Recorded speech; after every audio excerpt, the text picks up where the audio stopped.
as many sounds out as you can.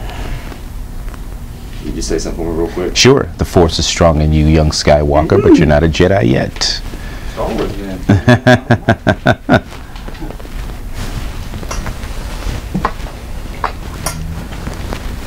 All right, we're talking about stress. Yes.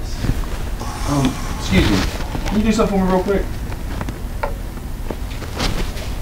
Yes, that's exactly what we're talking about. Them are doing them now. Yep. You know, what are some of the ways you believe and you advise students on this campus to be getting prepared for finals week? Sure. Well, I think that the preparation of finals week takes a bit of time. The best preparation is staying up on top of your things now and not saving it to the last minute. I think that's a really big, important prep piece to it. And I think it's important that you do an assessment for yourself right now. Think about those sorts of things that you've gotten done. Think about what you've achieved thus far, and try to be a little more predictive about what's on the horizon for finals. I often say with folks, it's like sizing up the other team. Get a sense of what your professors' interests are, what's important to them. Look at some prior finals if you've got access to that. Talk to people in the class to get a bit of the lay of the land. And that's the sort of stuff that reduces stress for you in terms of your preparation. And there's nothing like just a constant review of notes. I think that does a lot to relieve your anxiety. You're going to have anxiety, but I think it's a matter of trying to just reduce it as much as possible. It's just a few hours. It's just a project. You've got to just knock it out. You know, many students, they will be extremely busy during this time. Some kids have a normal load, some overload. Right. But that said, many of those same students are going to go ahead and just pull the all-nighter. I mean, that's just, as much as they're warned about it, as much as they're told don't do it, it's going to happen. Right. What are the dangers of that? Well, the dangers of an all-nighter is that at some point you've got to sleep. So you don't want your brain to be asleep during an exam or a test. It's not healthy as well. We tend to, when we do our all-nighters, we don't eat well. We don't keep ourselves hydrated the way that we should.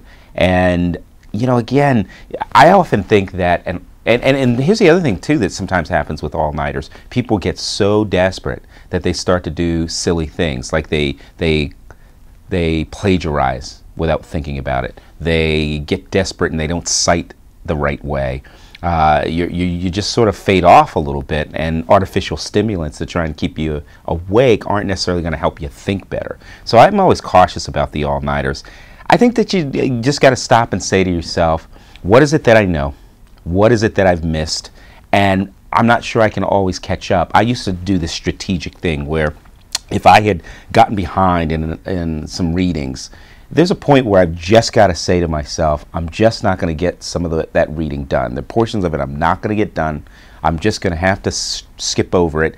And the best that can happen is that that's just not going to be covered on the test or the paper.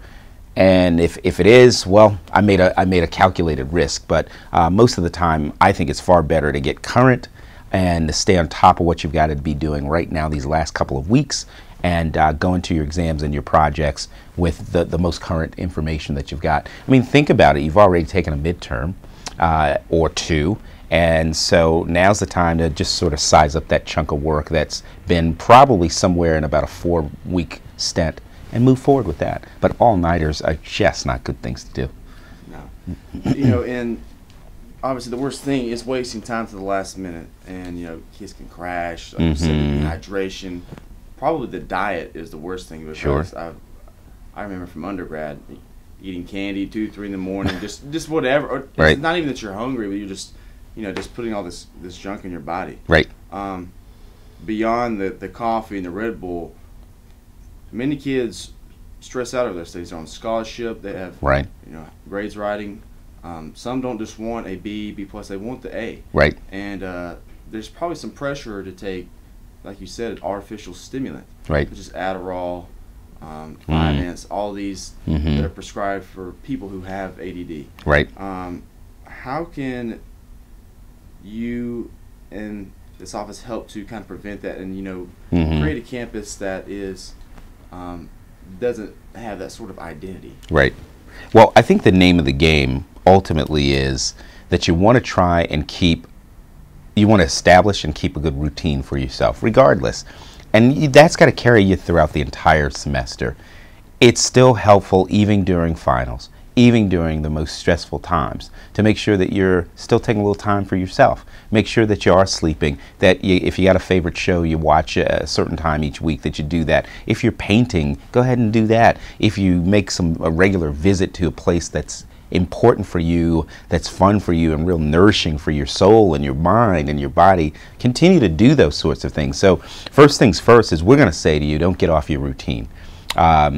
You may have a little bit more intensity in terms of the deadlines that are happening, and that's where the stress comes up, is that there are a lot of deadlines right away. The stress also comes up too because you start to think that maybe you're just not worthy. And those are the kinds of things you got to work on.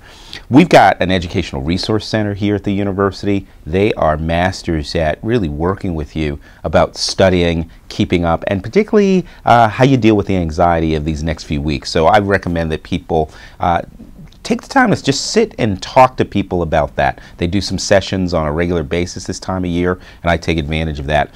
The other piece too is you may have a therapist or a counselor or a friend who you talk to regularly. Make sure you bring up what you might think is the mundane, and the mundane is getting set and moving forward with your studies. Talk to your RA a little bit about that. They also can identify with it too, and sometimes just getting that little bit of advice, commiserating a little bit, is going to be helpful too. But we do have people in behavioral medicine who are here to help out. We've got learning specialists not only in the Educational Resource Center, but for some students, the Disability Services Wing is also an important piece. I think that what we try to do certainly is if we come across circumstances where students are using prescription drugs illegally, namely they're taking someone else's or selling it to other people, we do address that, unfortunately, through our Office of Judicial Affairs, but we also want to try and just be able to talk to students and caution them. Again, keep in mind this: just because you're using a stimulant, that's all a stimulant is. It's something to keep you awake, something to keep you wide awake. Doesn't mean it improves your thinking, doesn't mean that your analysis is going to get any better, doesn't mean your writing and your arguments are going to get any better.